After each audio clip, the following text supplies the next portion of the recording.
Kak Syida nak record ke nak letak saya sebagai host untuk record?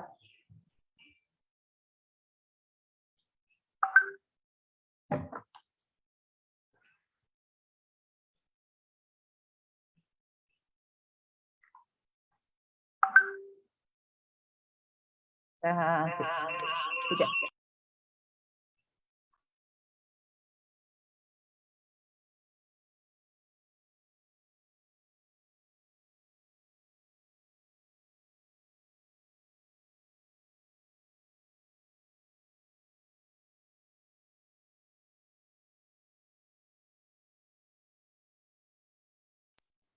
Okay, Liza, Kak Syida dah hostkan Liza.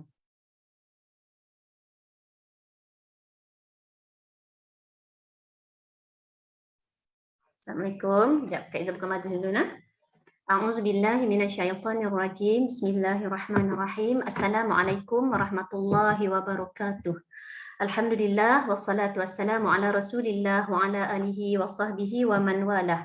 Subhanaka la ilma lana illa ma 'allamtana innaka antal alimul hakim. Rabbi shrah li sadri wa yassir li amri wahlul 'uqdatam min lisani yafqahu qawli. Alhamdulillahilladzi hadana lihadza wa ma kunna linahtadiya laula an hadana Allah. Allahumma anfa'na bima 'allamtana wa 'allimna ma yanfa'una wa zidna 'ilma. Rabbana yassir wa la tu'assir, Rabbana tammim bil khair, Rabbi zidni 'ilman. Amin ya rabbal alamin. Maaf Ustaz, ada masalah tadi tersilap link tu rasanya.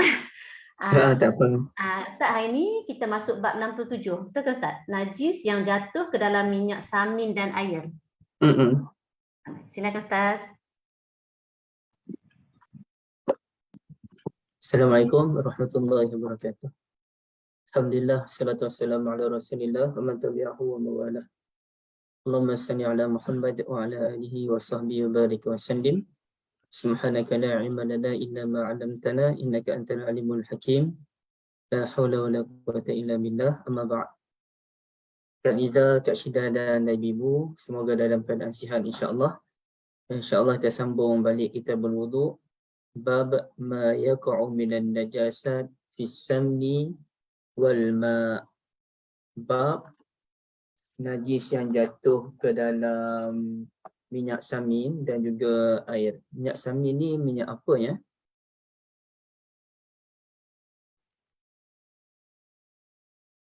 Siapa tahu minyak samin minyak apa? Inilah dia punya bentuk dia tu. Bukan minyak sapi Ustaz? Mentega bukan. Minyak sapi. Minyak sapi. Minyak sapi Ustaz. Ya. Minyak. Okey, barakallahu fikum. Minyak sapi. Kak Lina ada. Okey, baik. Wa qala Az-Zuhri. Perbahasan kali ini agak kompleks lah. Ni saya baca. Okey. Wa qala Az-Zuhri la ba'sa bil ma lam yughayyirhu ta'mun aw rihun aw launun. Ini permulaan dulu. Dia bukan hadis lagi lah. Az-Zuhri menyatakan tidak ada masalah selagi mana ayat itu tidak berubah daripada tiga sudut dia. Ta'mun, rasa, rihun, dia punya bau dia kan, bau dia, dan juga launun, warna. Jadi kalau ada najis jatuh ke dalam minyak sapi dan juga dalam air, kalau ada najis jatuh ke dalam air, selagi mana dia tidak mengubah tiga benda ni yang kita belajar fiqh masa kecil-kecil dululah. Tiga benda ni lah, selagi mana tak berubah, maka air itu tidak dianggap sebagai najis. Al-ma, kata Nabi SAW, la yunajjisuhu syai', tidak dinajiskan. Wa qala Hammad, la ba'sa birishil maitati, la ba'sa birishil maitah, tidak ada masalah pun dengan bulu bangkai. Artinya kalau ada bulu bangkai terkena kita tu, ia tidak dianggap sebagai najis ya. Itu kata Hammad. Wa qala Az-Zuhri fi 'izamil mauta nahwal fil wa ghairihi. Az-Zuhri pula memberikan komentar tentang tulang bangkai seperti gajah dan lainnya. tulang bangkai seperti tulang gajah dan mana-mana tulang. Okay, dia kata apa? Adraktu nasam min salafil ulama yamtashituna biha wa yaddahinuna fiha la yarawna bihi ba'san, kata Zuhri. Saya biasa jumpa dengan ulama-ulama terdahulu, mereka menggunakan tulang bangkai itu untuk dijadikan sikat rambut. Wa yaddahinuna fiha, wa yaddahinuna fiha tu gunakan minyak di tempat itu, ada tempat letak minyak, dan mereka menganggap benda tu tak ada isu pun. Okey. Zuhri ni siapa? Zuhri dia ulama hadis. Zuhri ni ulama hadis yang awal, dan daripada beliau itulah kita boleh kata berkembangnya ilmu hadis. Kita tak kata beliau yang paling hebat, tak. Tapi daripada kelas pengajian beliau itulah mulalah berkembang ilmu hadis. Rasanya beliau ni buka kelas hadis atas perintah Khalifah Umar bin Abdul Aziz kot. Saya lupa dah. Okay, baik. Jadi Zuhri pandangannya begitu. Wa qala Ibn Sirin wa Ibrahim, ada ulama besar ni. Ibn Sirin biasa dikaitkan dengan takbir mimpi. Tapi dalam ilmu sebenarnya Ibn Sirin lebih terkenal dalam dunia hadis. Beliau ada 3 orang adik-beradik rasanya. Muhammad bin Sirin, Hafsah bin Sirin, Hafsah binti Sirin, seorang lagi saya tak ingat. Wa Ibrahim. Ibrahim di sini kalau saya tak silap Ibrahim An-Nakhai. Tapi saya cek je Ibrahim ni Ibrahim yang mana? Wa qala Ibrahim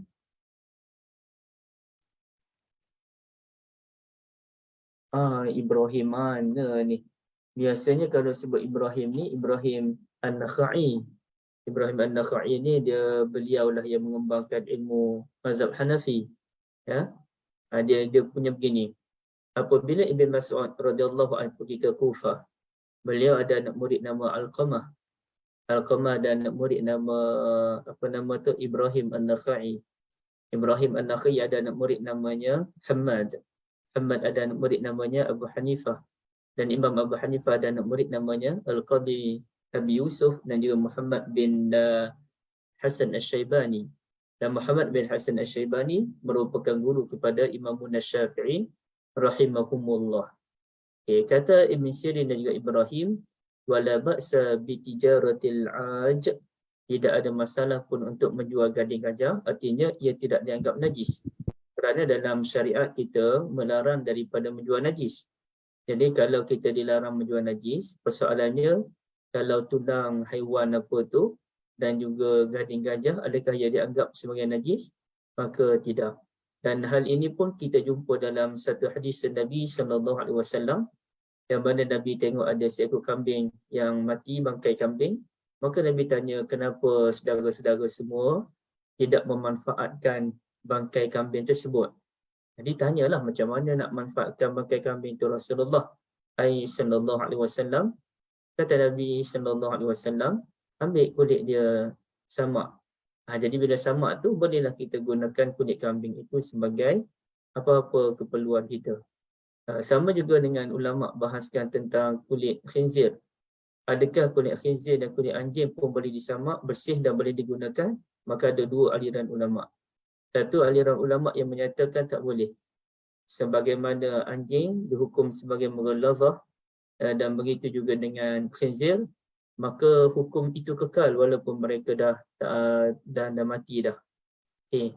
Tapi sebahagian ulama, rasanya Qardawi pun menyokong pendapat ini, wallahu alam, bahawasanya kulit khinzir boleh digunakan, disamak dan digunakan untuk apa-apa tujuan. Kerana dia macam mana pun ibu-ibu, aliran ulama ni dia akan lihat pada 2 juga. Satu dia ketat, dan ketat itu bukan ketat dalam keadaan melampau. Maknanya ketat itu kerana takut kalau kita terbuka sangat, dia jadi bahayalah. Contohnya kalau kita lihat dalam isu ASB, boleh tak melabur di ASB? Maka ada fatwa, banyak fatwa negeri menyatakan haram melabur di ASB. Yang ni ibu-ibu boleh tanyalah Ustaz Musaffar Siki.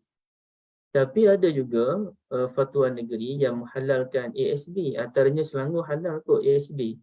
Kerana mereka lihat apa kepentingan kita sekarang ni. Kita nak selamatkan ekonomi umat Islam. Kita nak selamatkan ekonomi orang Melayu. Orang Melayu yang dalam kurungannya orang Islam lah. Jadi nak tak nak kita kan tak boleh terlalu ketat dalam banyak isu. Kita selagi mana boleh terbuka, kita terbuka. Bukannya kita membuka-buka, tidak. Selagi mana boleh terbuka, kita terbuka. Dalam bab ibadat, kita ketat. Dalam bab kewangan Islam, ekonomi Islam, kita kena buka sedikit. Dalam bab bergaulan dengan non-Muslim, kalau boleh buka, kita buka sikit. Okey, jadi ada ulama yang menyatakan ASB itu halal. Sama juga dengan isu yang besar dulu, timbul isu atomi kan dari Korea. Maka ada orang yang kata haram, ada yang kata halal, tapi yang kata haram tu masa tu tak naik lagi fatwa di mana-mana negeri pun. Cuma orang-orang bawah ni duk serang-serang atomi dalam keadaan fatwa belum keluar lagi. Dan tengok-tengok ada juga ilmuwan Islam yang terkemuka seperti Profesor Mahmud Zuhdi, beliau pula yang menjadi penasihat kepada atomi. Jadi maknanya saya bukan nak sokong, tak. Saya nak katanya ada aliran yang membuka kerana tujuannya maslahah, ada aliran yang menutup pun dengan tujuan agar berhati-hati, al-ihtiyat. Tapi dalam bab ibadah kita kena ketat. Kerana dalam ibadah itulah panduan daripada Nabi sallallahu alaihi wasallam, al-aslu fil ibadah at-tahrim. Asal dalam ibadah ni haram. Kecuali ada dalil menyatakan ini kita kena buat, itu kita kena buat. Okey, baik. Okey, dia sebagai pada cuka. Arak. Arak kalau bertukar menjadi cuka secara semula jadi. Kan cuka boleh bertukar jadi arak, arak boleh bertukar jadi cuka. Jadi kalau arak tu bertukar jadi cuka secara semula jadi, maka ia boleh digunakan. Kata ulama', ramai ulama' kata begitu. Tapi ada beberapa ulama' seperti Syekh Al-Qaradawi rahmatullahi alaih yang menyatakan, kenapa pula kita hanya menerima cuka yang berubah, arak yang berubah menjadi cuka sahaja yang boleh diterima. Kenapa kita, saya ulang balik, kenapa kita hanya menerima arak yang berubah menjadi cuka secara semula jadi sahaja yang boleh diterima?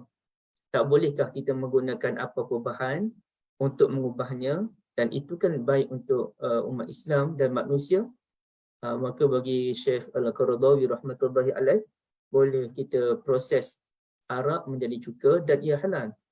Begitu. Kat ni saya tak tahu kat ni hukumnya. Saya nak kata ada aliran ulama' yang terbuka, ada aliran ulama' yang ketat. Tapi dalam kes atomi, fatwa negeri saya tak keluar. Yang ketatnya orang-orang yang bawah ni, yang berjuang ni, bawah yang ketat. Di peringkat fatwa tak keluar lagi. Okey, tapi di beberapa ilmuwan Islam terbuka dalam bab ini, ya. Allah Alam. Okey. Kita lihat hadis. Tapi dalam bab ini kita lihat dulu ulasan dia, ibu-ibu sekalian, ya. Sorry. Sebelum lihat ulasan tu, kita lihat ulasan dulu. Kita lihat ulasan dulu. Hadis tu nanti.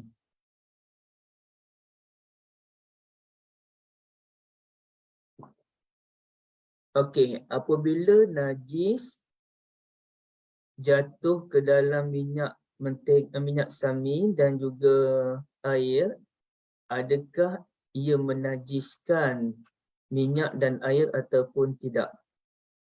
Adakah ia menajiskan minyak dan air ataupun tidak? Itulah. Jadi kalau ikut kefahaman Al-Imam Al-Bukhari dan beberapa ulama yang lain, tidak najis. Illa kecuali apabila berlaku perubahan pada 3 unsur tadi. Unsur rasa, unsur bau dan juga unsur warna. Kalau berlaku perubahan, barulah dianggap sebagai najis. Kalau tak berlaku perubahan, maka ia bukan najis. Jadi ibu-ibu, kalau kita lihat begini, saya nak mencelah lain sikit. Islam ni dalam bab najis memang ketat. Tapi dalam masa yang sama, Islam tidak mahu kita terlalu ketat sampai menyusahkan. Contohnya kita jumpa hadis, ada orang diseksa dalam kubur kerana 2 perkara. Apa perkara tu, Kak Liza? Najis dan mengumpat ribah. Bukan. Tidak menjaga kencing dan apa? Dan apa yang kedua? Ribah. Mengumpat. Bukan. Kan? Rasa macam tu. Tak berhati-hati dengan percikan air kencing, bau, betul. Itu, Yang kedua tu. Jangan buka buku yang lain. Yang lain jangan buka buku. Okey. Tolong Kak Liza. Satu lagi.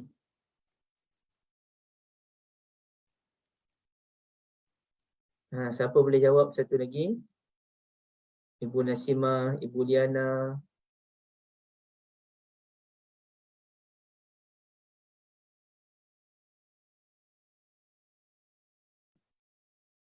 Ada tak? Ibu Balkis, macam mana Ibu Balkis? Ada 2 orang dia azab dalam kubur tu. Satu sebab tak berlindung daripada percikan air kencing dia. Dan satu lagi apa?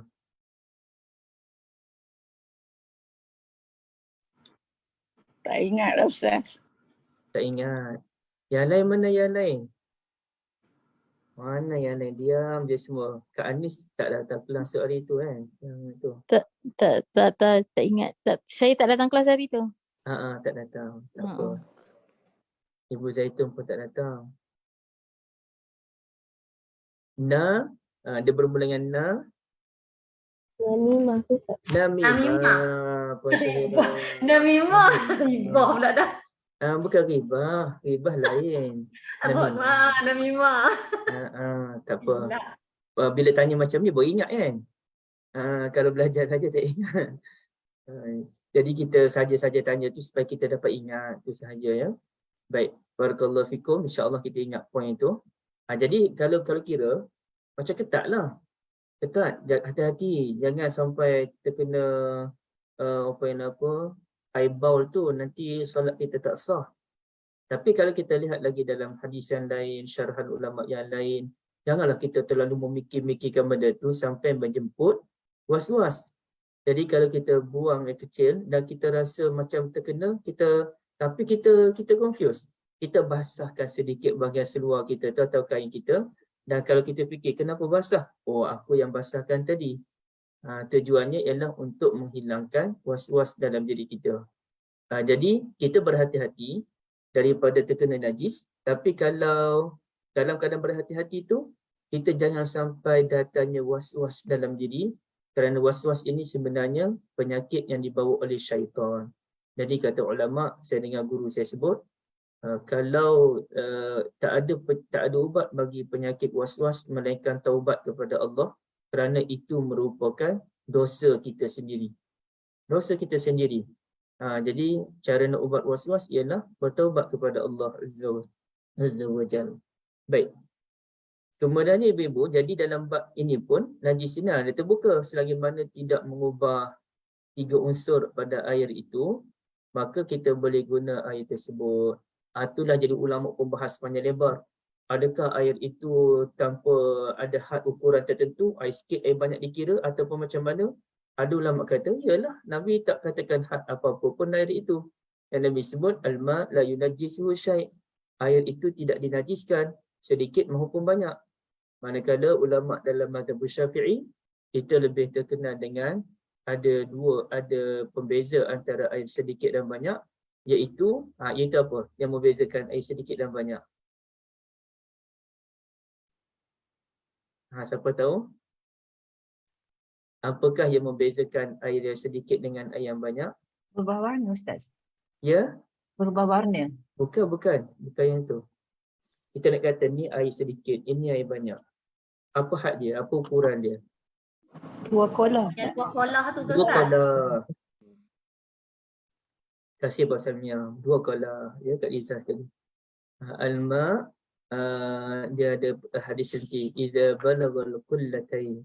Apabila dia sampai 2 kolah. 2 kolah tu, saya pun tak tahulah 2 kolah tu macam mana ukuran Malaysia. Tapi saya pernah dengar kata ikut ukuran hasta ni.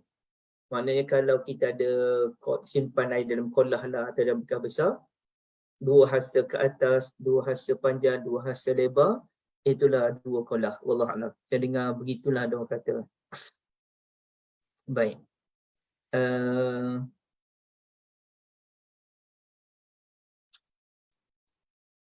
Waktu panjang lebar lah perbahasan tu. Oh, bahas sana, bahas sini, begitu pun, aduh, pening dah kita. Macam manalah dengan macam-macam perbahasan tu. Kalau kita tengok ni kan, contohnya, ibu-ibu lihat, inilah, dua kaulah tu kan. Wasahhahahu jama'atun minal a'immah illa anna miqdarul kullatain lam yattafiq alaih. Okey. Mana dia sebut ya? Ini hadis yang orang sebahagian ulama pegang. Al-ma' la yunajjisu syai'. Air itu tidak dinajiskan dengan apa-apa pun.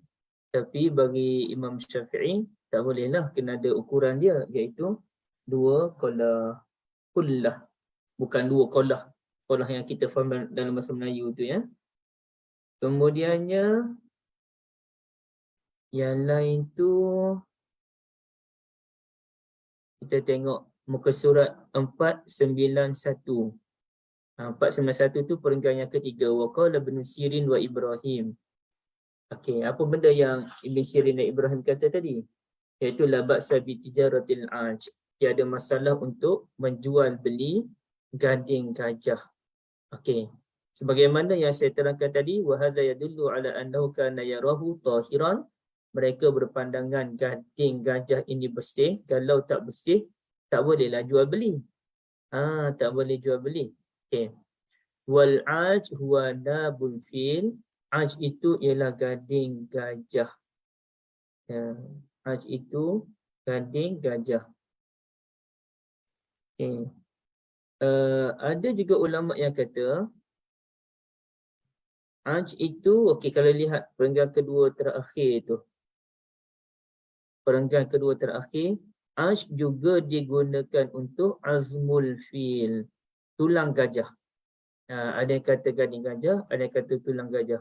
Allah alam lah, tapi biasanya ulama kata gading gajah. Jadi gading gajah itu ini cerita hukum, bukan cerita undang-undang. Undang-undang rasanya tak boleh kan kita nak jual gading gajah kan. Undang-undang kita tak dibenarkan rasanya untuk memburu gajah, tak boleh, nak ambil gading gajah tak boleh. Itu undang-undang, itu cerita lain. Saya nak cerita ini hukum dalam bab hukum tu najis ke tak najis. Boleh jual beli ke tak boleh jual beli. Adapun Islam ni merupakan agama yang membawa maslahah dan mendarat mudarat. Apabila gajah makin berkurangan dan wujudnya pemburu-pemburu haram dan sebagainya, maka kita kena ikutlah undang-undang antarabangsa tu ataupun undang-undang negara. Tak bolehlah kita nak memburu. Tak boleh memburu gajah sesuka hati kerana ia haiwan yang terpelihara kan, ataupun haiwan yang terlindung. Okay, baik. Ada ulama berbeza pendapat. Tapi yang tu biarlah. Okay, kita terus pada hadis. Yang lain-lain tu tak apa. Dia banyak bincang teknikal dalam perbahasan yang ni, banyak teknikal. Hadis daripada Ibn Abbas radhiyallahu anhuma, daripada Maimunah. Maimunah ni siapa? Ibu?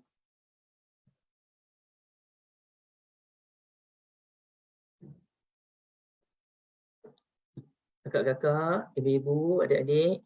Maimunah tu siapa? Isteri Rasulullah. Isteri Rasulullah. Apa kaitan Maimunah dengan Ibn Abbas? Puan Sami? Mak saudara. Mak saudara. Kasih banyak. Jazakumullah khairah. Ibn Abbas meriwayatkan daripada ibu saudaranya, makcik dia Maimunah, zaujun Nabi sallallahu alaihi wasallam, anna Rasulullah sallallahu alaihi wasallam su'ila an fa'ratin saqatat fi saman. Nabi sallallahu alaihi wasallam ditanya tentang tikus. Tikus. Ini binatang haiwan yang kita geli lah, yang kita jelit. Jatuh dalam minyak. Jatuh dalam minyak. Bukan minyak dalam bekas kecil tu. Dalam bekas yang besar lah ni. Masa proses nak buat tu. Okay. Faqala sallallahu alaihi wasallam al-kuha wa man hawlaha fatrahuhu wa kuluhu samnakum. Kamu buanglah tikus tersebut dan buanglah minyak-minyak yang ada di sekitar tikus itu. Kamu ambillah tikus itu dan yang minyak sekitar tikus itu buang. wa kulu samnakum, dan makanlah minyak samin yang lain tu. Tak ada masalah. Yang pentingnya ialah kita buang tikus dan juga apa yang berdekatan dengan tikus.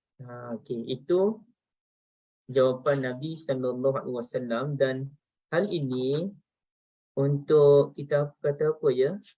Kita nak kata Islam ni bukannya agama yang agama yang bersih. Islam agama yang bersih, tapi dia tak boleh terlalu over dalam bab kebersihan ini.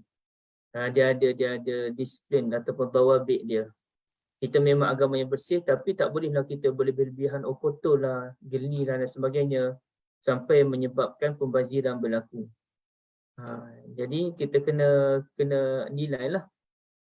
Kebersihan tu mesti ada dawabit dia, bukan ikut dan kita aja.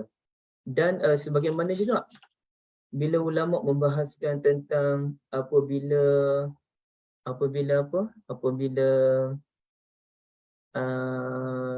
lalat jatuh dalam air. Bila lalat jatuh dalam air itu, kita nak rendam lalat tu ke ataupun kita nak buat macam mana? Maka dalam bab ini ada ulama kata kita rendamlah lalat itu sama dengan hadis Nabi SAW. Bila kita rendam lalat tu, kemudiannya kita pun buang lalat tu, maka kita pun boleh minum air tersebut. Tapi dalam bab ini kata guru saya, sepanjang beliau belajar dulu, guru beliau di India menyatakan, itu sekiranya bukan dalam air panas.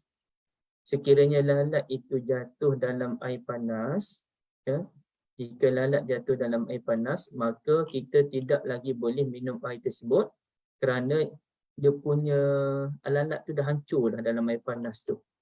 Jadi ia akan membawa benda yang tak elok pula, bukannya benda yang elok. Maka makna ada dawabit dia, ada undang-undang dia, ataupun ada peraturan dia. Maka di sini, ibu-ibu yang dirahmati Allah sekalian, kita dalam bab kebersihan, kita tidak boleh berlebih-lebihan. Sekiranya ada je, kita ikut je peraturan yang ada, silakan. Contohnya dulu ulama orang bincangkan tentang air membasuh pakaian di dobi. Bila basuh pakaian di dobi itu, dalam pakaian tu ada najis. Contohnya ada najis, minta maaf ya, baul ke ataupun apa-apa bercampur dengan pakaian yang lain. Bila bercampur pakaian lain itu, jadi adakah pakaian lain pun akan jadi najis? Sedangkan syarat untuk kita menghilangkan najis pada pakaian tu, bila kita basuh, air kena mengalir. Ibaratnya kita pegang kain tu, kita pegang kain di tangan, kita pun basuh, maka air pun jatuh ke bawah. Buat dalam 2 kali, itulah baru dikira membersihkan najis. Tapi bila kita hantar ke dobi tu, dia main macam belaga tempat yang sama je. Air tu macam proses air yang sama. Maka adakah boleh kita membasuh pakaian yang bernajis? Bukan pakaian yang kotor. Pakaian yang bernajis tu boleh tak kita nak basuh sekali, nak basuh dalam dobi? Maka di situ ulama orang pun buat kajian, pengkaji selidik dan sebagainya. Dan rasanya jawapannya boleh. Boleh, bahawa dobi itu memang airnya mengalir, mencukupi syarat untuk membersihkan pakaian. Maka tak bolehlah kita berlebihan. Tak apalah, walaupun ada orang kata boleh, saya nak berhati-hati. Dalam bab ini saya berhati-hati. Berhati-hati itu kan lebih baik. Maka dia pun berhati-hati. Dia pun tak nak guna dobi kalau ada pakaian yang terkena najis. Itu bukan berhati-hati. Itu namanya melampau. Berhati-hati lain. Melampau ni benda lain. Jadi bila kajian dah kata boleh, bolehlah. Kenapa kita kata kita nak berhati-hati pula? Dia gitu. Banyaklah isu. Orang kata dia nak berhati-hati. Dalam bab ini saya berhati-hati. Saya pun sekian-sekian. Padahal itu bukan berhati-hati.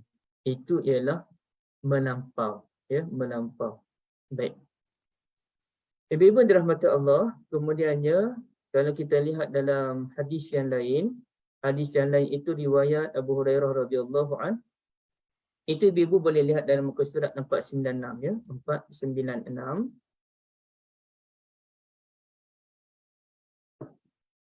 Su'ila Rasulullah sallallahu alaihi wasallam 'anil fa'rati taqa'u fis saman. Rasulullah sallallahu alaihi wasallam ditanyakan tentang tikus yang jatuh dalam minyak sapi. Qala sallallahu alaihi wasallam, "Idza kana jamidan fa'alquha wa man hawlaha." Kalau minyak tu bukan minyak yang dah sedikit beku, maka kita buanglah tikus itu dan buanglah apa-apa yang ada di sekeliling tikus tersebut. Tapi Nabi di situ Nabi membezakan antara jamidan dengan ma'i'an. Wa in kana ma'i'an fala taqrabu. Tapi kalau minyak tu cair lagi, maka buanglah minyak tersebut. Kerana dia dah mengalir dah. Kalau dia jatuh tempat yang minyak tu beku dah, maka dia tak mengalir.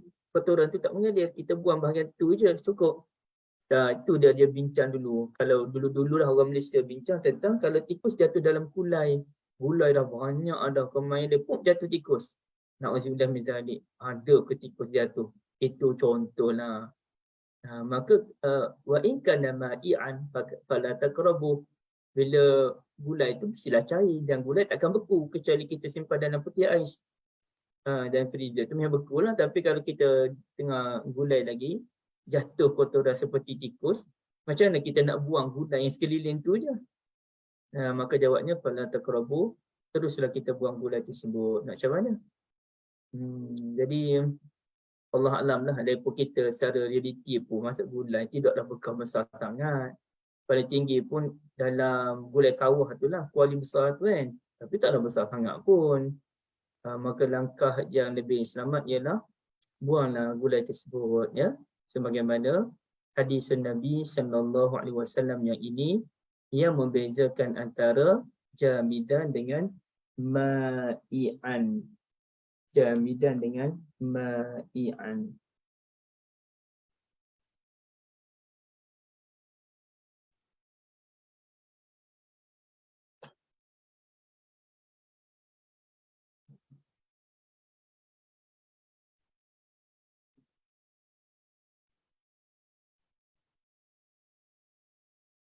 Kita tengok dia keterangan tambahan tu.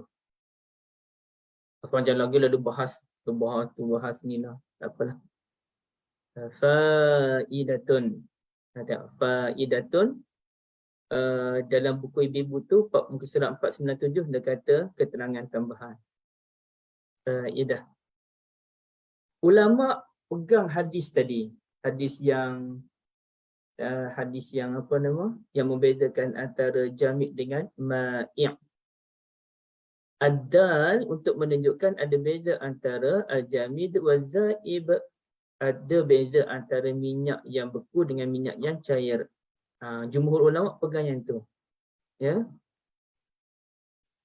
Dan kata Ibn Abdul Bar sepakat itu pangan ibu-ibu, faham Jumhur, apa maksud jumhur? Jumhur artinya majoriti ataupun kebanyakan. Tapi kalau ittifaq maknanya kesepakatan semua ulama. Tapi payah kita nak cari benda yang ittifaq. Payah. Hampir tidak ada benda yang ittifaq. Hampir tidak ada. Ya, okey. Contohnya apa dia? Contohnya memberi salam habis solat. Memberi salam tu rukun ke bukan rukun? Ibu-ibu. Memberi salam. Assalamualaikum warahmatullahi. Sebelah kanan je Ustaz. Rukun ke bukan rukun? Yang sebelah kanan saja. Kiri tak dah. Okey, tak apa. Sebelah kanan ke kiri tu cerita lain Kak. Rukun ke bukan rukun? Rukun lah, belah kanan rukun. Rukun lah. Rukun. Tapi adakah ia ittifaq ulama bahawa memberi salam itu rukun? Tidak. Bukan ittifaq ulama. Walaupun ada hadis dan kedudukan hadis tu boleh dibahaskan, wa tahliluha taslim, iaitu beri salam. Tapi bagi mazhab Hanafi, kalau kita sedang membaca tasyahud dan kita sengaja buang angin ketika membaca tasyahud tu, kita rasa tak tahan, kita pun terkentut dengan minta maaf ya ibu, maka salat kita selesai. Kerana bagi mereka memberi salam bukannya rukun dalam salat. Ini menunjukkan payah betul kita nak cari benda yang ittifaqul ulama. Payah. Kalau kita kata kita mesti tamakninah. Tamakninah masa i'tidal, tamakninah masa duduk antara dua sujud. Pun mazhab Hanafi kata tak perlu tamakninah. Tamakninah tu hanya sempurna. Terbaik tamakninah. Tapi kalau tak ada tamakninah, tak ada masalah. Payah nak cari benda yang ittifaqul ulama sebenarnya. Sangat-sangat payah. Dan kalau ada dakwaan ini ittifaqul ulama, perlu dicek balik, betulkah itu ittifaqul ulama?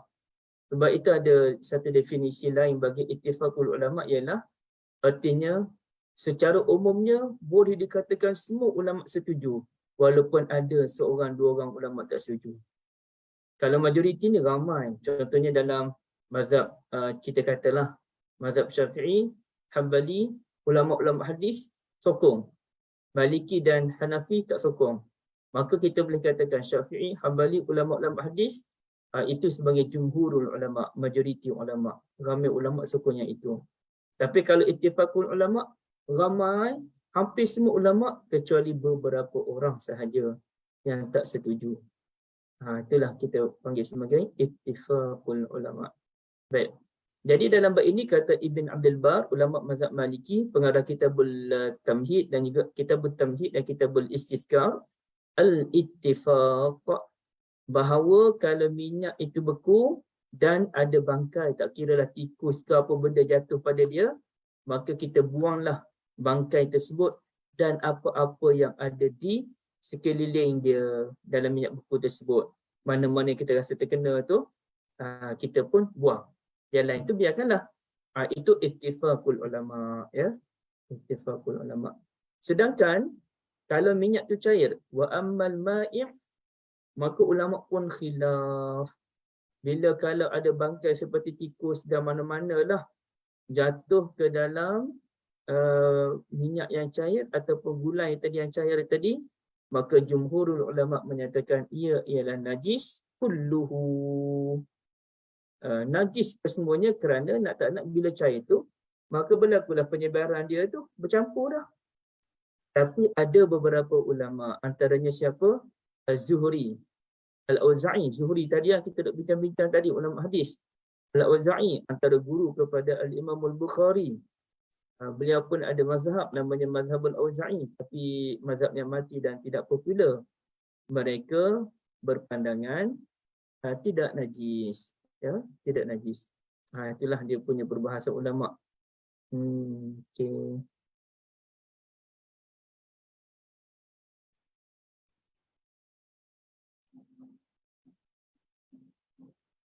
Manakala kalau ikut Ibn Mundir, Imam Bukhari pula berpandangan najis atau tidak najis tu dia kena lihat kepada perubahan 3 unsur tadi. Rasa, bau dan warna. Kalau tak ada perubahan, maka ia tidak dianggap najis. Itu pada pandangan Al-Imamul Bukhari rahimahullah. Sebab tu dia kata apa dia? Bawah sekali tu. Ibu lihat muka surat 497 baris bawah sekali. Ataupun saya baca sikit kan. Dalam kaitan ini, bulu, tulang bangkai tidak akan berubah walaupun haiwan yang telah mati. Begitu juga dengan minyak samin. Fakadzalika saman al-ba'id an mawqi'il maitah. Begitu juga dengan minyak samin yang berada di sekitarnya yang jauh dari letak bangkai. Contohnya dalam satu bekas yang besar, yang cair, jatuh satu bangkai di situ. Makanya kawasan dekat tu cepat-cepat kita buang. Manakala yang jauh itu, kata ikut al-imam kefahaman orang, kalau ikut kemungkinan inilah fahaman Al-Bukhari, bahawasanya yang jauh-jauh itu tidak dianggap najis sekiranya tidak berlaku perubahan pada 3 unsur. Yang dekat-dekat tu walaupun cair, yang dekat-dekat tu kita buang cepat-cepat. Yang jauh-jauh tu mestilah dia pun akan mengalir ke sana balik kan. Tapi selagi mana tidak berlaku perubahan pada 3 unsur tadi, ia tidak dianggap sebagai najis. Wallahualam. So ibu-ibu nak pilih yang mana? Ikut jatuh dalam gulai ni, najis ke tak najis? Ibu-ibu dah buat kenduri. Buang Ustaz. Ya? Kalau tikus rasa buang. Buang kan? Oh, itu memang mencabar lah. Memang kena buang lah.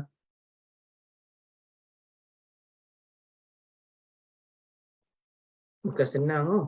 Bukan senang. Ia melibatkan kewangan kita. Ia melibatkan masa kita ni, orang dah nak datang. Kadang-kadang makanan tu kita sedia malam lagi kan.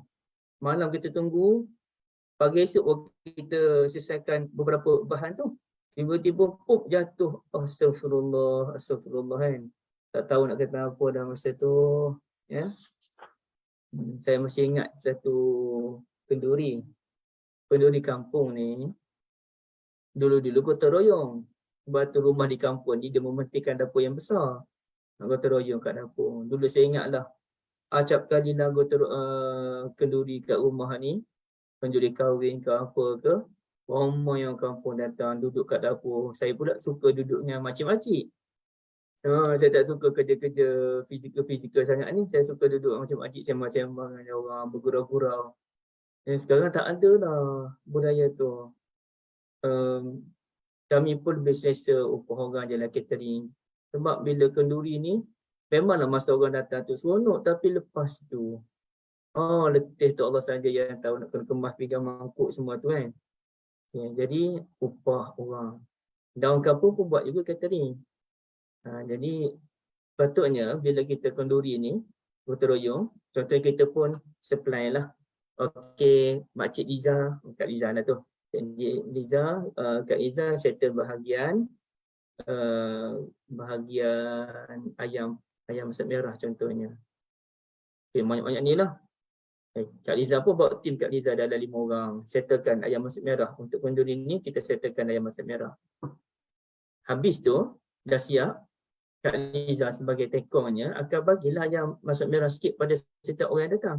Dan itu persetujuan dengan tuan rumah pun. Lepas siap nanti ambillah sikit seorang bawa balik bekal.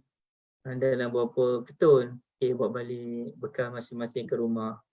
Itu dalam bab gotong royong. Tapi akhirnya orang kampung ni dia terlekat satu perangai. Kita pun buatlah order catering orang kampung. Dia pun buatlah gulai. Tiba-tiba dia pun bagi juga sama-sama dia. Gulai itu. Padahal kita catering kita bayar. Bukan lagi gotong royong. Jadi hukum mengambil makanan untuk bawa balik ke rumah atas nama catering tadi ialah haram sebenarnya. Jadi saya mesti ingat terkena keluarga kami. Saya pun ambil. Tak jauh lah dari rumah tu. Saya ambil, saya tanya, kenapa sikit gulai ni? Kata banyak lah tu, berapa kilo dia kata. Saya ni taklah pandai masak, tapi sebab dalam beberapa kali kenduri kita yang diurus, kita dah tengok daging selalu, ayam cukup tak cukup. Kerja kita rasa sikit. Dia kata sikit ni. Dia kata dah cukup dah tu. Dan ternyata memang sikit. Tak sampai tengah hari tu dah, dalam tengah hari lebih sikit tu dah habis dah lauk tu. Gulai. Kalau kami dia cari ayam pun dah banyak habis. Terpaksalah beli ayam kat supermarket sebagainya untuk persiapan orang nak datang ramai lagi ni. Di situlah tak lama kemudian barulah bocor rahsia. Rupanya mereka ambil sikit seorang bawa balik rumah. Bukan sikit dah tu, banyak dah tu ambil tu. Jadi tak boleh sebenarnya sebab dia catering tak boleh ambil makanan. Kalau gotong royong boleh ambil makanan sebagai satu hadiah daripada tuan rumah ataupun upah daripada tuan rumah. Ambillah bahagian sikit seorang. Itu yang berlaku, na'udzubillah min zalik, ya, na'udzubillah. Kalau kita tersilap buat, kita tak perasan, kita kena minta maaf. Dan tak cukup minta maaf, kita kena ganti balik. Dia tak cukup minta maaf. Kalau benda melibatkan harta benda orang, kita tak boleh sekadar minta maaf. Minta maaf, saya ganti balik. Berapa semua kos untuk saya ganti. Gitu, itu cara dia. Okay, baik. Macam mengumpat ni kena cerita tak benda yang kita umpat. Sebahagian ulama kata kena cerita lah benda yang kita umpat. Sebahagian ulama kata tak perlu. Saya sendiri rasa benda tu lihat kepada maslahah. Kalau benda tu boleh membahayakan dan meretakkan hubungan, tak payahlah cerita. Sekarang minta maaf kalau saya ada silap salah dengan awak dulu sekian-sekian. Saya minta maaf banyak-banyak. Tolong ampunkan semua dosa, maka boleh. Tapi ada kesalahan yang mana kita kena cerita. Contohnya kita fitnah orang. Kita dah fitnah orang dalam media massa, media sosial. Kita kena cerita mana yang betul. Sebenarnya sekian. Yang cerita betul. Sebab kalau kita sekadar minta maaf, kita tak cerita, orang tak tahu. Itu bahaya. Kalau kita tipu orang, maka kita kena cerita. Kita kena tipu tu bagaimana dan kita nak kena cover balik. Macam orang Yahudi dulu, kalau ibu lihat dalam ayat Al-Quran Okay. Apa benda saya tulis ni? Patutlah. Tak tukar. Kalau kita lihat dalam surah Al-Baqarah, macam mana orang Yahudi yang seleweng kita memburukkan Nabi Muhammad sallallahu alaihi wasallam, menyembunyikan segala maklumat penting tentang Nabi Muhammad sallallahu alaihi wasallam yang disebutkan dalam kitab mereka. Okay, macam mana kata Allah Azza wa Jalla? Itu dalam juzuk 2. Juzuk 2.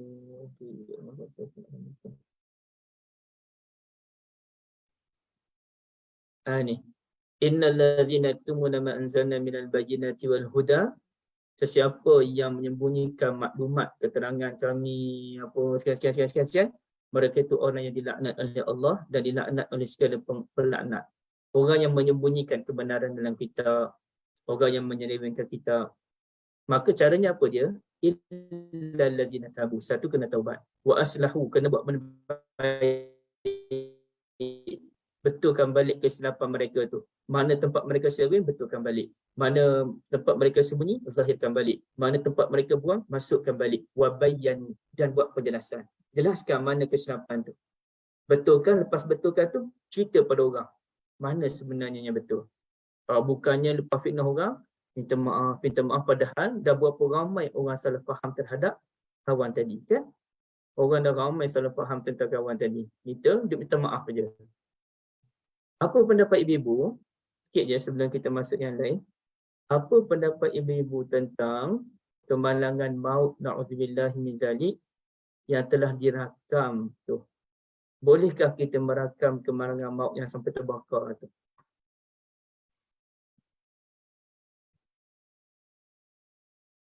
Macam mana ibu-ibu? Kak Liza, Kalau boleh saya ke kita rakam? Dia menambahkan kesedihan lah kepada ahli keluarga tu. Nak kalau dia nak tunjuk pula wajah mayat tu. Okey. tak rasa Ibu tak Zaitun, tergamak sini. kan, tak tergamak. Tak gamak lah. Tak tergamak. Tak gamak rasanya nak ambil. Nak Boleh ambil gambar. menimbulkan Tak tahulah. fitnah. Dia saya nak tengok pun tak sanggup. Kalau saya lah, tak tahulah. Yang viral tu gambar suami dia meraung tu kan. Ada viral gambar kereta terbakar. Oh, kita terbakar lah. Kita tu tengah terbakar Ustaz. Masa suami dia menangis tu, kereta tu tengah terbakar. Itulah. Tapi Saya tak nampak tak lah tengok, Kak. gambar. Saya tertengok je. Tapi tak nampak mayat tu Ustaz. Tak nampak mayat. Betul tak nampak mayat. Tak nampak mayat. Nampak kereta terbakar saja. Dan Mm-mm. suami dia tu je punya suara. Saya rasa kalau yang tak proper ialah ambil gambar jenazah tu semua tu memang tak patutlah. Dan Okey. saya rasa tu memang tak boleh lah. Kalau sekadar gambar kita terbakar tu, personally saya tak rasa benda tu salah lah. Tapi dia dah masuk dalam berita Kak Anis. Aha. Yalah dah masuk dalam Saya berita. tak tahu ada tak ada. Sekejap saya tengok sekejap. Saya tak tahu ada tak ada dalam berita. Saya rasa saya tengok dalam berita harian rasanya.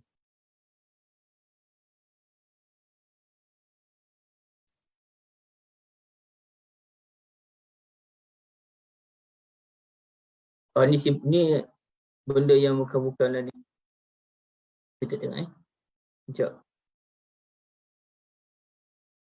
Alamak, tak ada. Mana saya nak tengok? Tadi kau ada tengok dalam Dr. Zul punya. Tapi dia bukan video lah, gambar dia ucap takziah je lah. Ada lah dia ucap takziah. Itu je lah. Tapi tak ada video apa. Ucap takziah kan? Yelah, saya faham maksud Ustaz. Kadang pada awalnya kematian tu, maksudnya kematian tu memanglah tragis. Tapi disebabkan dengan kaedah-kaedah viral ni, menyebabkan jadi macam orang meratapi pula kan Ustaz kan? Meratapi itu satu hal lah. Jadi dalam Islam kita boleh bersedih tapi kita tak boleh meratap. Betul tak Ustaz? Betul? Jadi bila dengan diorang macam tu lah dia cakap ini kata-kata terakhir lah apalah, dia quote lagi benda tu. Jadi menyebabkan orang meratapi tu dah salah. Kalau kita sedih tu betul dia meninggal dengan secara tragis tu, kita bersedih lah atas pemergian dia tu semoga dia pergi dengan cara yang baik apa semua. Tapi bila orang keep on going macam ni, jadi orang dah jadi tak bersedih, orang jadi macam meratap. Itu yang kita tak nak, betul tak Ustaz? Okey. Dia betul apa Kak Ani sebut. Dan satu lagi, sebenarnya kita tak boleh juga rakam gambar kereta terbakar walaupun bukan gambar jenazah, kerana benda tu akan menyebabkan kesedihan kepada keluarga si mati. Kalau kita rakam dan kita hanya serahkan pada pihak berkuasa sebagai bukti kejadian dan sebagainya, itu tak apa. Kalau perlu sebagai bukti. Tapi kalau sahaja nak rakam, kemudian kita pun nak sebar, saya memang tak baca dah cerita ni Kak Lina, saya tak baca. Saya tengok gitu je. Dan memang tak sampai hati nak baca. Dan bila kita tunjuk gambar terbakar tu, ia akan menyebabkan keluarga bersedih. Yang kita bukan ahli keluarga pun tak sanggup tengok. Saya hanya tertengok gambar kereta terbakar, terus saya pangkah. Tak nak tengok. Jadi apa lagi ahli keluarga kalau tengok. Dan memang ada dalam berita, berita semalam lah. Tapi saya tak ingat berita yang mana. Keluarga si mati minta supaya tidak disebarkan video tersebut. Maknanya memang keluarga si mati pun tak sanggup. Jadi tak boleh sebenarnya. Dan yang kedua, orang yang beriman kepada Allah Azza wa Jalla, apabila kita ada musibah begitu, kita tak ada masa nak rakam-rakam ni. Rakam-rakam ni budaya baru, budaya jahiliah yang baru. Ada apa-apa benda tak elok, rakam. Tapi kalau rakam kerana bukti, tak ada masalah ya. Contohnya ada penjenayah, kita pun tak berani nak tolong bangsa tu, kita rakam, hantar pada polis, itu alhamdulillah, tak ada masalah. Tapi sekarang ni bila musibah menimpa, sepatutnya kita masa tu dah berzikir, doa pada Allah agar dimudahkan segala urusan dan sebagainya. Sepatutnya begitu. Tapi nak macam mana kita ni lebih suka pada, kita jadi tabiat dah merakam. Walaupun merakam kita menangis, Allahu Akbar, Masya Allah, Subhanallah dan sebagainya. Tapi benda tu apa yang boleh dibuat? Sepatutnya kita ni dalam keadaan takut, kita insaf, kita doa pada Allah, kita mudahkan urusan, kita tolong mana-mana yang patut, mana-mana boleh kita tolong lah. Mengikut kemampuan masing-masing. Tapi sekarang ni sampai kan orang buat lukisan kan. Bila ada musibah dia semua angkat tangan macam ni. Duk rakam. Tanpa ada usaha yang lebih baik. Seperti apa ni kurang lah kalau tak mampu berdoa pada Allah. Sebab yang dalam kes kemalangan ini memang kita tak mampu. Tapi berdoa pada Allah kan mampu. Ini bahayalah dunia sekarang ni. Lepas tu duk fikir benda yang mesej terakhir lah apa benda lah. Duduk macam duduk antara dua sujud pula tengok tadi. Ya Allah, apa benda masyarakat kita ni nak apa sebenarnya? Ini semua gara-gara masyarakat yang terlalu gila dengan media sosial. Sebab anak artis pun sibuk dah tunjuk gambar anak artis. Apa faedah lah nak tunjuk gambar anak artis? Ya Allah, ini pelik. Pelik kita. Ini kata meroyan dalam media sosial ni. Apa benda tak tahu. Dah satu tak kerja Ustaz. memang tak ada Kita tak ada kerja. Untuk tak ada kerja apa ni. Patutnya mereka buatlah satu benda yang boleh memberikan maklumat kepada kita orang Malaysia ni. Wartawan ni satu kerja yang sangat mulia. Wartawan inilah kalau dulu-dulu ada cerita-cerita drama Melayu, sanggup pergi ke tempat penjenayah untuk selongkar jenayah. Tapi sekarang tak ada. Jadi itulah masalahnya. Saya paling benci sungguh dengan cerita pasal anak artis tu. Apa benda tak tahu. Tak pernah ibu, sakit jiwa je. Kita kembali pada hadis. Tenang sikit jiwa kita kan. Wa bi isnadihi qala. Ya, siapa ibu Zaitun ya? Tekan saya. Okey. Memang rubbish lah tak. Muka surat 502. Dia terus ke bawah tu lah. Dan ibu tak apalah tak baca yang atas tu. 238 tu tak perlu baca kerana nanti dia terkeliru sikit. Wa bi isnadihi qala sallallahu alaihi wasallam. Yang hadis kedua tu, la yabulanna ahadukum fil ma'id daim alladhi la yajri thumma yaghtasilu fihi. Dan jangan kamu membuang air kecil dalam air yang bergenang. Ad-daim ni air yang duduk kat situ je.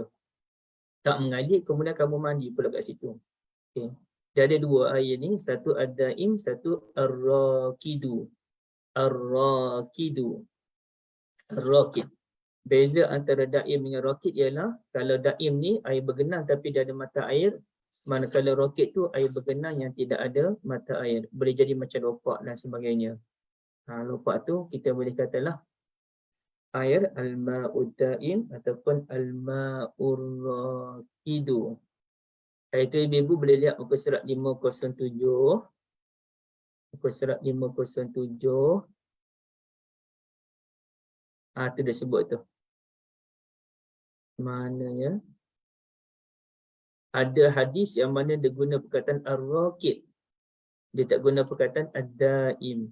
Maka ulama bahas apa beza antara raqid dengan ad-daim. Waqila ad-daim war-raqid muqabilan li jari. Okey. Daim raqid ni air bergenang, dia berbeza dengan air jari. Jari tu air yang mengalir. Alladhi lahu naba'. Daim ni dia ada naba', dia ada sumber mata air dia. Manakala raqid dia tak ada sumber mata air. Dia bergenang macam lopak tu lah. Baik. Ibu-ibu dirahmati Allah. Ya, saja je. Jari-jari ni. Apa contoh ayat Quran yang ada perkataan jari? Mengalir. Jari tu mengalir. Apa tahu? Ibu-ibu tahu sebenarnya. Tapi keliru. Jari. Tijaratan. Tak Bukan. boleh. Kan.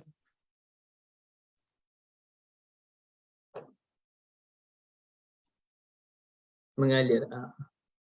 Siapa dapat jawab saya nak bagi hadiah aja. Hadiah apa yang bagi? Mujizat Nabi Musa kan Ustaz? Macam mana puasa ni? Kedua air daripada celah jari yang membentuk berapa bulan tu kan? Mujizat Nabi Musa. Nabi Musa tu. Nabi Musa. Kan. Fambajasat min husnata asyrata ainah. Tapi tak ada kata jari kat situ. Ataupun apa-apalah perkataan yang diterbitkan daripada jari. Tak ada. Fambajasat min husnata asyrata ainah. Betul kan? Dia ada unsur kata jari. Jannatin min tahtihal anhar. Tajri. Tajri lah. Tajri tu jari. Al-Mulk ada. Jannatin tajri min tahtihal anhar. Syurga-syurga yang mana mengalir di bawahnya sungai-sungai. Mengalir kan? Sebab itu dia panggil sedekah jariyah, sedekah yang mengalir. Sedekah yang mengalir. Baik. Jadi kalau selain pada jari itu dia ada, kalau kita tengok jiran. Jiran tu kita panggil apa jiran dalam bahasa Arab? Dia ada kaitan tapi ni lain sikit. Jiran dalam bahasa Arab panggil apa? Siapa tahu? Jar. Kak Lina ada kerja tu. Jar. Ataupun jiran. Jiran lah. Kita jiran tu, bahasa Arab lah tu. Jiran atau jar. Okay.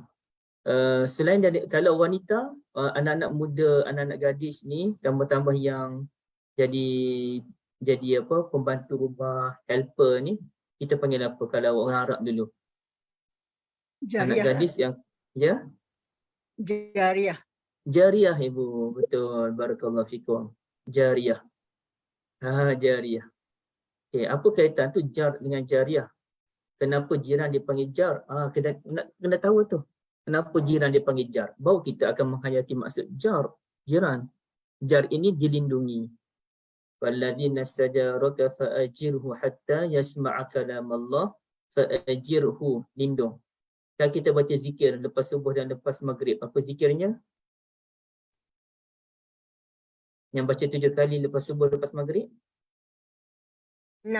Allahumma ajirna minan nar. Naam, Allahumma ajirna minan nar. Allahumma ajirna minan nar. Lindung kami daripada neraka. Jar. Ajirna, asal kata jar tu lah, lindung. Jiran dipanggil jar kerana kita kena lindung sesama jiran tetangga. Dan anak gadis itu dipanggil jariyah. Anak lelaki tak dipanggil jari. Hanya anak gadis saja dipanggil jariyah kerana anak gadis itu dilindungi. Sifatnya dilindungi. Jadi itu dia punya dalam dia punya falsafah bahasa ni. Dia pun dah lama dah tak bahasa. Saja nak campaign ibu-ibu sekalian. Ini saja bagi tahu sebab saya rasa gembira. Nanti dalam bulan 11 saya ada program dengan Ustaz Syari. Kita nak bahas tentang rindu-rindu malaikat. Saya nak bahas tentang perkataan kenapa malaikat Jibril dan Mikail dinamakan begitu. Rahsia dinamakan Jibril dan Mikail. Rasa lama tak bahas tentang bahasa Arab ni. Ini satu benda yang seronok lah. Saja yang nak share. Keseronokan berbahas tentang bahasa. Ya. Baik. Jadi di sini mudah ceritanya. Walaupun panjang lebar ulama bahasa, cuba ibu-ibu tengok dah sepanjang mana dia punya perbahasan dia tu. Kita pun aduh pening nak baca. Senang-senangnya gitulah. Sebab yang lain tu dia bahas dia kebanyakan teknikal berkaitan dengan kefahaman tentang hadis itu secara lebih mendalam. Ala kulli, kita tidak boleh membuang air kecil di tempat yang boleh memudaratkan orang lain. Kita membuang kecil tempat lompat sebagai contoh. Nanti lompat tu orang lalu, orang mungkin berjalan atas lompat tersebut dan sebagainya. Jadi itu akan memudaratkan orang lain. Bukan sahaja buang air kecil di tempat air bergenang, bahkan buang air kecil di sungai tempat orang mandi-manda pun tak boleh. Kerana ia memudaratkan orang lain. Maka benda-benda sebeginilah yang kita kena jaga hubungan dengan kemanusiaan itu sendiri kan. Okey, baik. Dan ini kotor lah, benda yang kotor. Ya. Okey, ibu. Kita teruskan lagi. Apa dia soalan tu, Kak Anis? Kak Lina tengah ada kerja tu. Kak Anis pun ada kerja juga kan? Saya tak ingat Ustaz, Lina punya soalan. Okay, tak apa, kita... alamak, internet slow, saya tak dapat ke depan pula dah.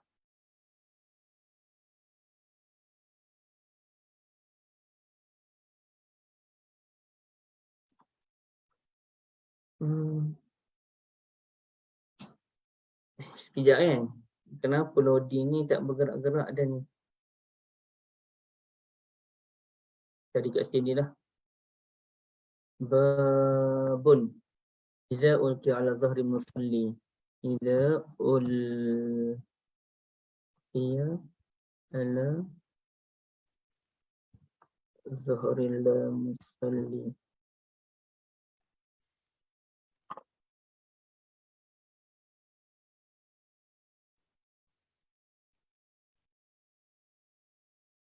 Muka surat 513 ya. Muka surat 513. Bab iza ulqiya ala zahril musalli qazarun aw jifatun lam tafsud alaihi salatuh. Apabila kotoran dan bangkai diletakkan atas belakang orang yang sedang salat, maka salatnya tidak batal. Tak boleh lah swimming pool kecil. Swimming pool tu tempat yang sama. Dan tempat orang mandi. Memanglah ada luas swimming pool tu, tapi tempat orang mandi kat situ tak boleh lah. Dalam sungai tu boleh sekiranya kita berada di tempat jauh pada orang lain dan tak ada orang kat bawah tu ke apa ke, boleh dipertimbangkan. Boleh dipertimbangkan, tengok keadaan lah, tengok tempat dia macam mana. Jadi kalau di swimming pool tak boleh. Air tu pun air yang bersih, dia jaga air yang bersih. Na'udzubillah min zalik. Ya. Kenapa lambat ni? Internet umur saya problem lah kot ni. Ustaz, kalau macam sungai tu air yang mengalir, sungai tu kecil je nak sungai. Air sungai tu mengalir. Kalau kita jauh daripada orang lain kan ibu, tak apalah. Tapi kalau sekeliling tu penuh orang, jadi tak cantik lah. Dari sudut hukum, bersih tak bersih tu cerita lain. Hukum tu. Hukum bersih tak bersih tu cerita lain. Tapi hukum kemanusiaan tu. Yalah. Bila Islam datang, Islam dah ambil kira semua tu. Ulama fiqh dah akan bincang hukum kemanusiaan, hukum hakam, halal haram dan sebagainya. Tapi daripada sudut yang lain kena ambil kira juga. Macam ulama orang nak bahas lah, ulama fiqh bahas boleh tak boleh kita kata apa, menambah-nambah doa? Dia jawabnya boleh lah. Sudut hukum fiqhnya boleh lah menambah-nambah doa yang dibacakan oleh Nabi Muhammad SAW. Tapi kita tak boleh bincang daripada sudut fiqh semata-mata yang hanya membincangkan boleh tak boleh. Kita kena bincang daripada sudut sunnah pula. Sudut sunnahnya macam mana? Itu yang kacau tu, dan itulah yang menjadi kesilapan sebagian orang tu. Okey. Awak tak boleh buka ni, internet saya problem ke ni? Tapi Kak Liza, ibu-ibu boleh dengar suara yang baik kan? Okey, suara dengan gambar Ustaz semua okey. Kenapa tak boleh buka Ni lagi ni? dekat cannot be English. Saya ingat saya punya je yang tak elok. Tadi keluar kejap tu. Masuk balik. Itulah ibu, saya Ni pun tak dah tahu. dah okey dah Ustaz.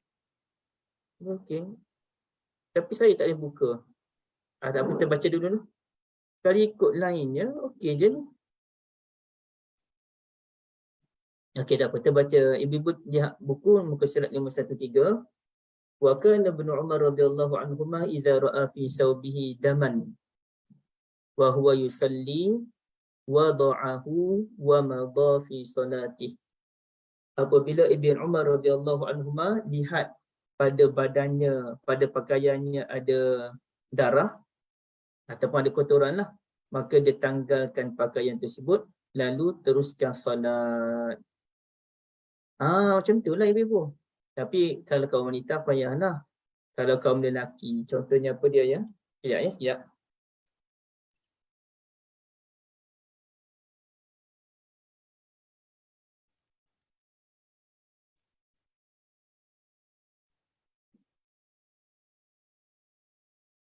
Okey. Contohnya, anggaplah kain sarung saya ni sebagai selendang, serban lah. Okay, saya solat pakai serban. Nampak ibu-ibu saya solat pakai serban. Tiba-tiba tengah solat tu, isteri ke anak ke datang sebut ada najis pada serban. Contoh serban ni kain sarung ni, contoh. Maka saya pun macam tu. Selesai. Tak payah Allah ada najis, berhenti solat. Tak pasal adalah solat dah berapa rakaat dah, nak berhenti pula. Tanggalkan. Ataupun kopiah, cabut terus. Ataupun kalau pakai ada baju singlet kat dalam, boleh buka baju, buka terus. Tapi segera, dia tak boleh lambat-lambat. Sekejap saya nak buka. Yang lain ni boleh buka tak boleh buka? Sorry. Kita buka berita harian tadi. Boleh buka. Ataupun web ni ada masalah. Web ni ada masalah ni kot. Kadang dia datang dah perangai dia tu. Sebab ialah nak urus web tu kan dia kena hosting yang mahal. Tak apalah, biarkan. Okay. Terus tanggalkan. Ibn Musayyib ni siapa? Ibu boleh buat tanda di buku tu. Ibn Musayyib ialah Sa'id bin Musayyib. Boleh juga dibaca Sa'id bin Musayyab. Sa'id bin Musayyib ini ialah menantu Abu Hurairah radhiyallahu an dan dianggap antara 7 orang tok faqih Madinah. Antara 7 orang yang paling alim di Al-Madinatul Munawwarah. Beliau dan Sya'bi menyatakan apa? Apabila seseorang sedang salat. Astagfirullah. Tak best lah, saya tak dapat tengok di sini.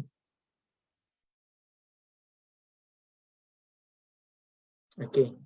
Idza shalla wa fi sawbihi damun aw janabatun aw li ghairi al-qiblah aw tayammam fa shalla thumma adraka al-ma'a fi waqtihi la yu'id. Kata mereka rahimahumallah, apabila kita solat, tengok pada pakaian kita ada darah dan darah itu najis ataupun ada kesan janabah. Kesan janabah tu apa dia? Minta maaf ya, air mani tu lah. Ataupun kita solat tanpa menghadap ke arah kiblah. Ataupun kita solat tu kita tayamum. Tiba-tiba habis solat tu air dah ada balik dah. Kita solat pukul berapa? Kita solat pukul 2 petang. tayamum sebab tak ada air.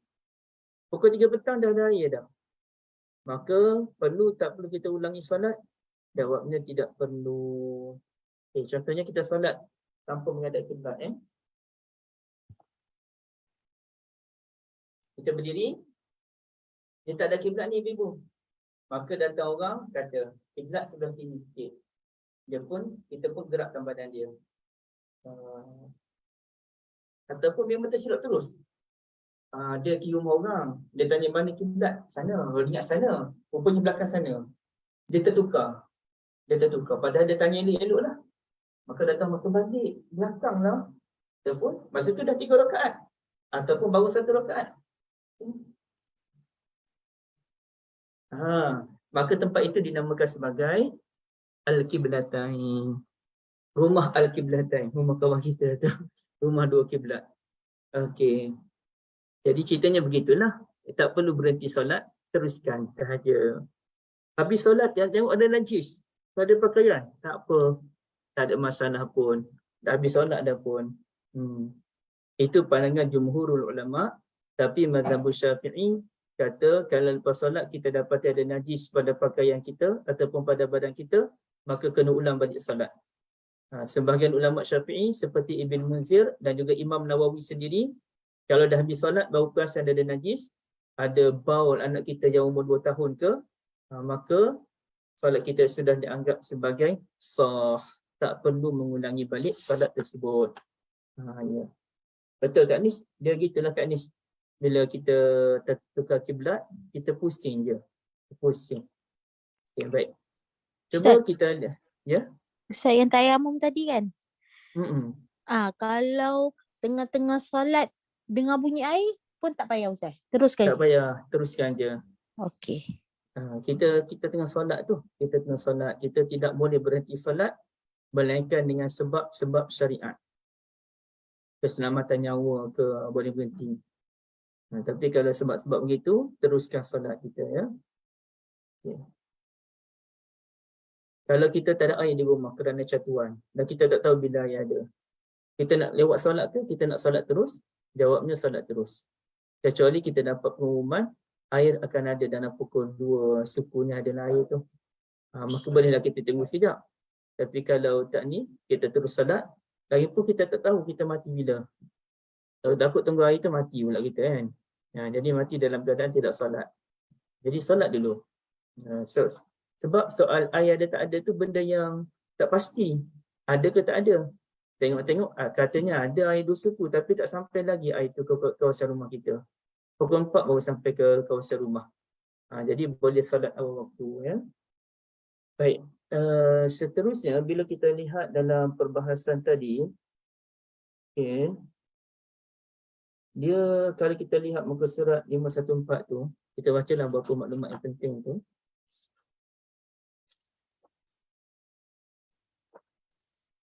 Satunya lam tafsud. Solat tadi tak batal kan? Bila kita solat dalam keadaan ada najis rupanya kita tak perasan, maka solat tersebut tidak dianggap sebagai batal, iaitu apabila kita tak tahu ada najis pada pakaian. Itu pandangan yang pertama, ya. Surat 514, dan inilah pandangan kebanyakan ulama. Ada juga ulama menyatakan kita ni memang wajib solat dalam keadaan tidak ada najis. Tidak. Kita memang wajib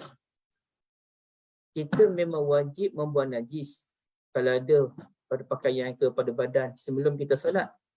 Wajib tu sebelum solat. Bila kita solat ada lagi najis tersebut, maka dimaafkan. Contohnya darah. Darah tu memang kita tak boleh bagi dia mengalir. Tapi bila solat darah tu mengalir lagi terkena pakaian kita, terutamanya orang yang cedera dalam perang, maka darah itu sudah diberikan kemaafan, ya. Sebelum solat kita jaga, tapi bila dah berlaku dalam solat dimaafkan. Sama seperti orang yang kes orang yang darah istihadah ataupun orang yang sul baul kencing tak lawas. Jadi sebelum solat tu dia buang kecil dulu. Dia bersihkan darah dia dulu.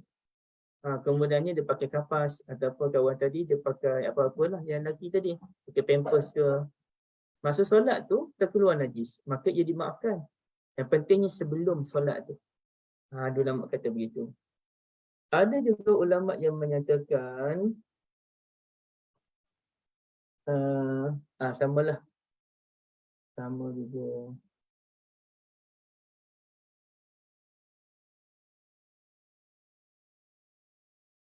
Okey. Imam Bukhari tu dia macam setuju yang itulah. Imam Bukhari setuju kepada pendapat kalau najis itu keluar semasa solat maka ia diberikan kemaafan. Contohnya ada sahabat Nabi. Sahabat Nabi tu nama apa ya, Ibu? Abbad bin Bishr ke? Kita cuba tengok Saya tak pasti. Kita cuba tengok sahabat Nabi ni yang solat dalam keadaan berdarah-darah tu kan. Abbad bin Bishr. Betul lah yang kena panah tu. Ada gambar tu. Abbad bin Bishr. Siap ada kita dengan gambar kartun lagi tu. Dia kena panah. Masa tu dia duduk dengan sahabat dia Muaz bin Jabal kan. Siapa ya? Muaz bin Jabal ke siapa? Abbad bin Bishr. Tengok yang ini boleh baca kot. Kadang nak tengok nama je.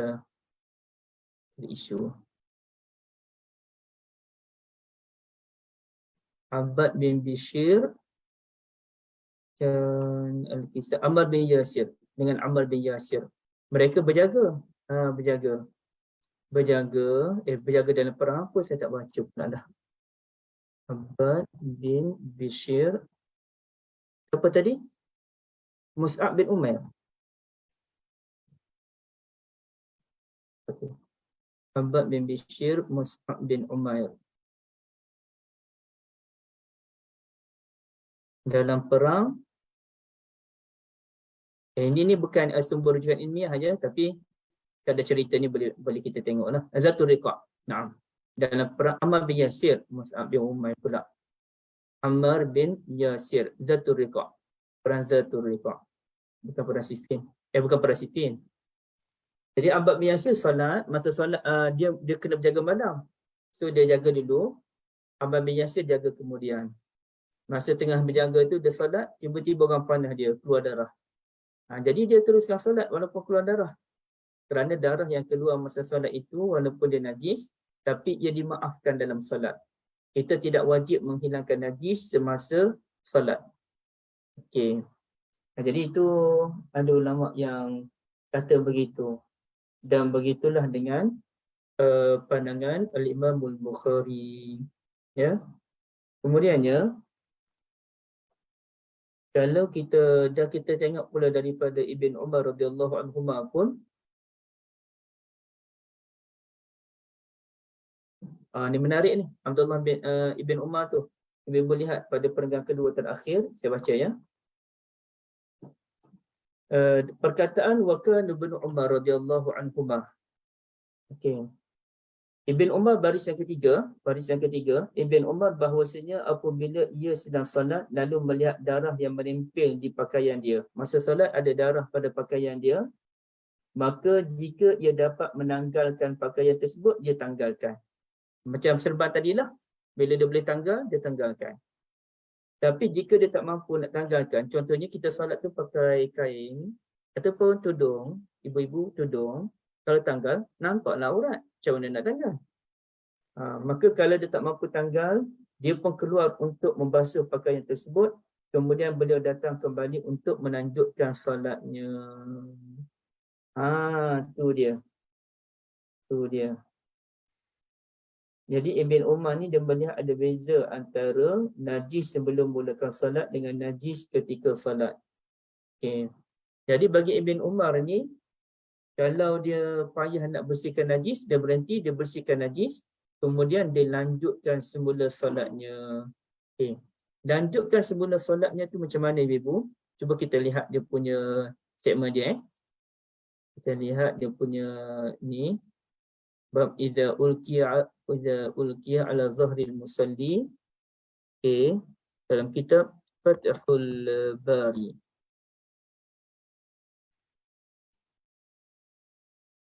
Taklah boleh buka dah. Boleh buka lagi. Okey ni Dia ada kat sini,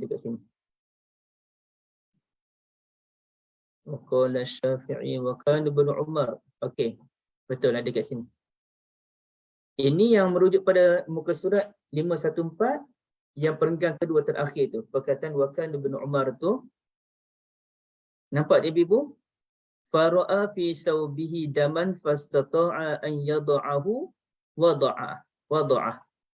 Kalau Ibnu Umar perasan ada darah pada baju dia dan dia boleh tanggalkan baju dia tu atau boleh buang pakaian dia tu seperti serban dan sebagainya, maka dia buang.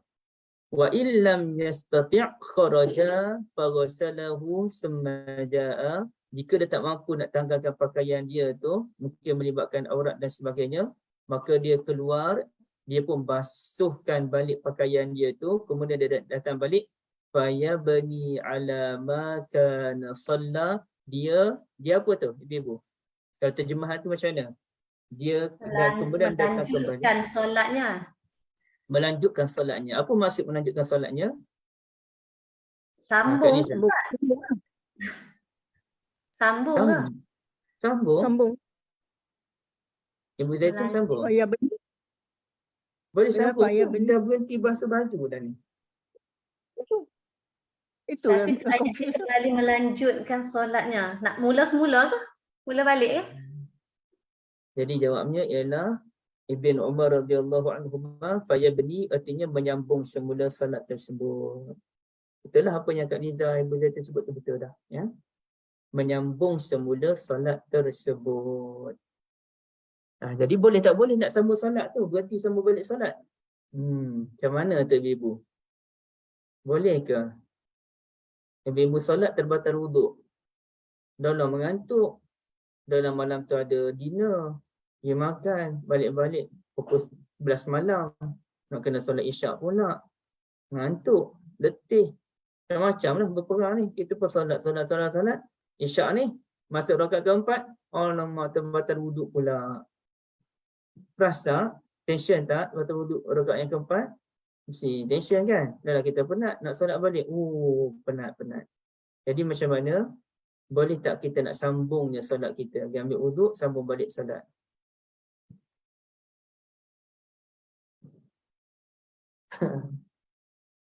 Macam mana ibu? Ulang semula. Ulang balik. Ulang semula solat ni kan. Ulang balik lah. Ulang. Betul semua. Lalu kita ulang Kalau balik. kalau baca dekat sini ada perbezaan pendapat. Dia boleh berdapat. Ada suruh ulang, ada boleh sambung. Yang kat bawah lah, baca kat bawah. Imam Ahmad kata kena ulang lah kan. Imam Malik kata pengulangan tersebut jika waktu masih ada. Tapi kalau waktu tu Habis tak perlu ke apa? itu lain. Ya tu kalau najis lain. Itu lain. Itu yang Imam Ahmad tu kalau kita solat, lepas solat ada najis, kita solat ulang balik. Tapi Imam Malik kata tengoklah kalau ada masa tu ulang balik. Kalau masa dah habis tak payahlah ulang balik. Itu sebab najis. Ini cerita nak sambung ke nak ulang balik solat dari awal?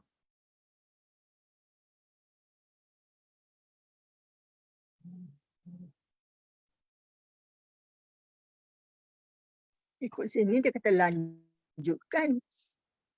Tapi kalau Macam lanjutkan suruh sambung tapi rasa macam okey. tak ulang balik.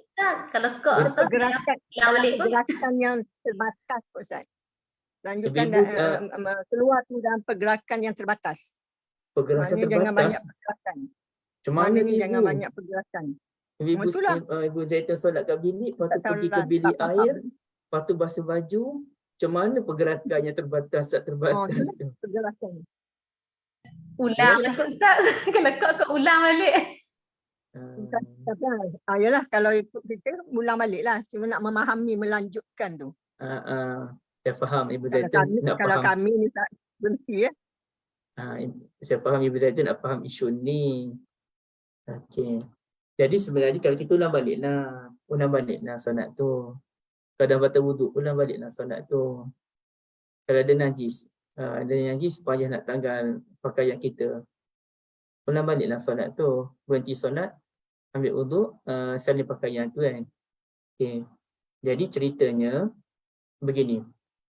Ada ulama yang kata tak perlu ulang, sambung je. Contohnya orang yang batal wuduk, maka pergi ambil wuduk, kemudian datang sambung balik solat tersebut. Itulah pandangan mazhab Hanafi Dan itu pandangan lama Imam Syafi'i.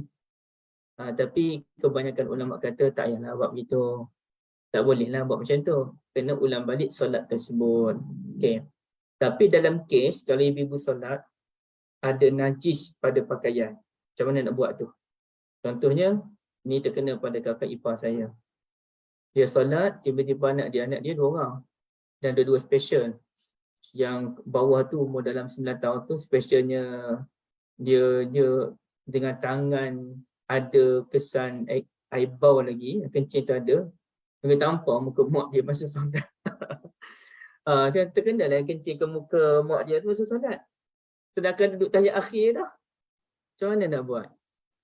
Kalau ibu pun terkena macam tu. Macam mana nak buat? Maka saya cadangkanlah dalam kes ini, pegang saja pandangan Al-Imam Al-Bukhari yang menyatakan kalau najis terkena masa solat, ia dimaafkan.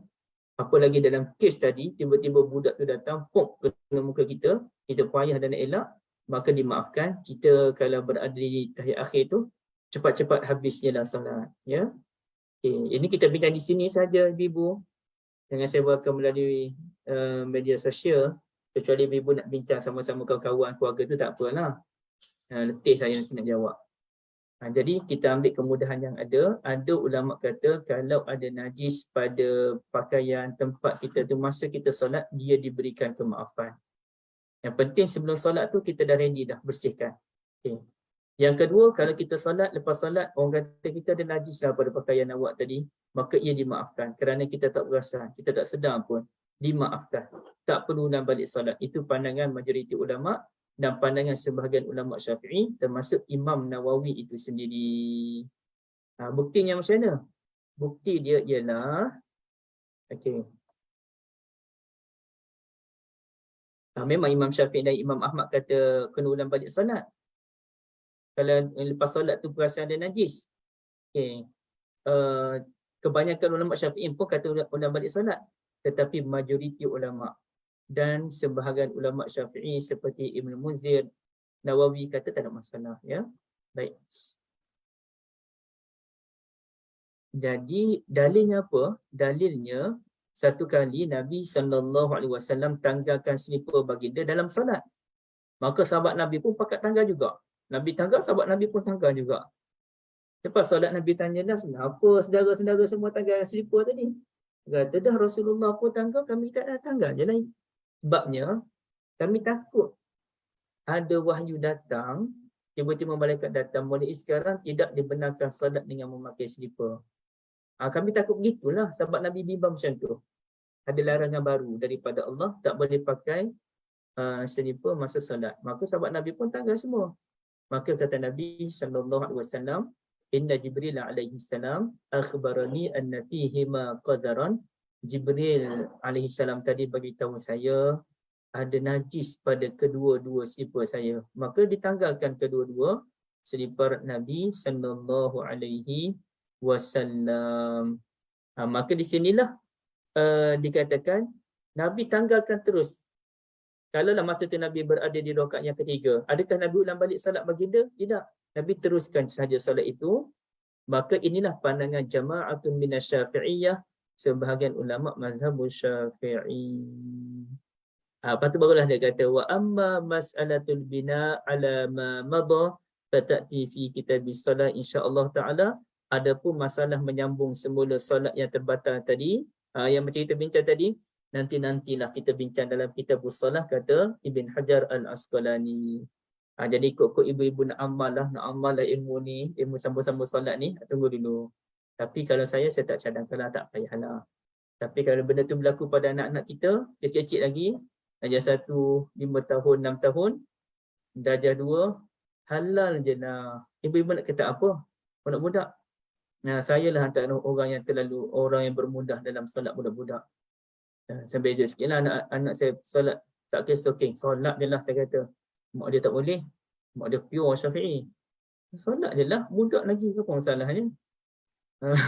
Itu kita. Dan kalau budak-budak kita tanya solat, jom solat, dan darjah 1 umur 7 tahun apa ni, tak nak solat, tak ada telekong. Solat je lah, tak kena telekong pun, apa masalah? Budaknya pun bukan wajib solat lagi, yang penting dia nak ikut kita dulu. Dan rambut dia pun bukan aurat. Rambut dia bukan aurat pun. Solat je lah. Okey. Jadi maknanya apa dia? Kita kena berlapang dada dalam banyak perkara yang budak-budak ni. Anak saya dulu pun samalah. Tengah solat, batal wuduk, lari ambil wuduk, sambung balik solat. Halal je. Sekarang tak ada lah. Masa kecil tu kita halal je. Okay. Jadi keterbukaan tu kena ada. Dan keterbukaan tu hanya wujud apabila adanya ilmu. Kalau tak ada ilmu, tak akan jadi macam ni. Tak akan jadi. Betul tak ibu-ibu? Kita tak akan pandai ilmu, tiba-tiba kena najis masa solat. Macam mana nak buat? Halutlah kita. Oh rupanya, okey je. Okey je. Okay. Ustaz, Hmm. kalau terbatuk tengah solat kan, kita batuk kita tu memang berkahak lah Ustaz. Okay. Berkahak tu pun nama kita Ustaz. Tu macam mana Ustaz? Batuk berkahak, buang je lah kahak tu. Ya? Kita ludahlah kahak tu. Maksudnya kalau kita ludah ada lantai, kita kapek semua dah. Kita gini lah, kalau kita memang batuk-batuk masa tu, kita sediakan terus tisu ataupun kain. Masa tu belum ingatkan tisu Ustaz. Masa tu Kak Syida tak ingatkan tisu. Lepas tu dah lepas tu baru ingatkan tisu. Masa tu tengah sujud. Kita ludah kat kain pun boleh. Oh, kita pakai solat tu? Boleh. Ya. Meludah dalam solat dibenarkan. Dia ada perbahasan panjang lebar ulama dalam hadis. Meludah dalam solat dibenarkan. Atau meludah kerana nak elak gangguan daripada syaitan pun dia ajar meludah. Dengan ulasan lah. Jadi kalau kita nak meludah, kalau zaman Nabi dulu, meludah sebelah kiri. Dan meludah tu di bawah kaki kiri. Contohnya kan, sebab dia pada pasir. Maka bila tempat kita ni, dengan kalau di masjid ada kapet, maka ulama kata ludah di tangan. Tapi tangan kita pun tak teramak lah tangan, kain lah. Kain telefon kita sebagai contoh. Meludah dalam solat tadi isu, dibolehkan. Terima kasih Ustaz. Lama tak dengar suara orang UK ni. Satu lagi Ustaz kan yang solat sapu atas kasut sokin tu. So bila dah musafir tu memang praktikal lah. Ambil wuduk pun tak buka tudung. Dia sapu sepenuh muka tu kan dengan tudung kita. Kenapa dalam tanpa, maksudnya kita nak reservekan masa dalam kapal terbang kan, ambil wuduk tu sekadar saja, dan juga apa yang saya ajar tu alhamdulillah dah dapat kena praktikal lah. Bila sampai masa kita buat tu rasa macam alhamdulillah mudah lah urusan kita nak solat kan. Alhamdulillah. Terima kasih Ustaz. Kak pun share dengan Dr. Rahman lah ilmu-ilmu yang dah sampaikan tu. So kami dan perjalanan pun bermusafir pun nak ke mana-mana pun memang solat berjalan pun macam tu lah juga kita buat kan. Betul. Bukan Dr. Rahman ya, Dr. Rahman. Dr. Rahman. Ingat. Okay Ustaz. Betul. Barakallahu fikum. Okey, kita dah lebih masa. Saya tak sedar. Ibu-ibu pun ada kerja, saya pun ada kerja lain lagi. Saya mohon maaf atas sebarang kesilapan, kekurangan. InsyaAllah dalam sekali dua kali lagi habislah kita berwuduk. Kita masuk kitab yang lain pula. So kalau Kak Syida dah mula nak kempen beli kitab yang lain pun silakanlah. Dan kitab tu pun bukan belian saya kan. Itu Kak Syida. Saya pun bukan jual kitab ni. Itu jadi Kak Syida boleh uruskan segera untuk pembelian kitab yang baru, jilid yang keempat. Ibu-ibu, kita tak perlu pentingkan ulasan yang panjang lebar ya. Kita nak sebanyak mungkin kita nak tahu hadis Nabi. Jadi ulas pendek-pendek pun jadi. Bayangkanlah kita berwuduk, kita boleh habis. Sebelum ni dah habis satu jilid dah. Yang ni nak habis jilid yang kedua. Kita masuk lagi. InsyaAllah kita tak nak ulas panjang-panjang sangat. Adalah satu dua benda itu ulas panjang. Tapi kita elakkan ulasan yang terlalu panjang. Ya, Wallahualam. Terima kasih banyak pada semua. Alhamdulillah, terima kasih Ustaz. Jazakallahu khairan. Maaf tadi Ustaz duk sebut tanya tu anak kok dah dia muat. Hari ni dia duk oral, dia duk telefon, duk WhatsApp. Suruh doa dia. Masa Ustaz tanya kok, alamak Ustaz duk tanya-tanya.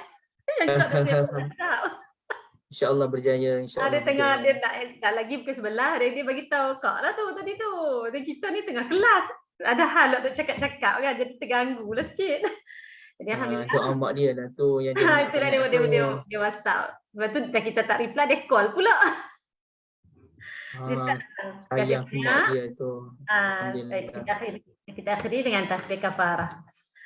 Subhanakallah wa bihamdika asyhadu an la Subhanakallahumma wa bihamdika asyhadu an la ilaha illa anta astaghfiruka Allahumma ala nabiyyina Muhammad wa ala alihi wa sahbihi ajma'in walhamdulillahi rabbil alamin. Wassalamualaikum warahmatullahi wabarakatuh. Terima kasih semua. Waalaikumsalam warahmatullahi wabarakatuh. Terima kasih. Terima kasih, Liza. Terima kasih, Dana. Semua Pak Syida. Sama-sama.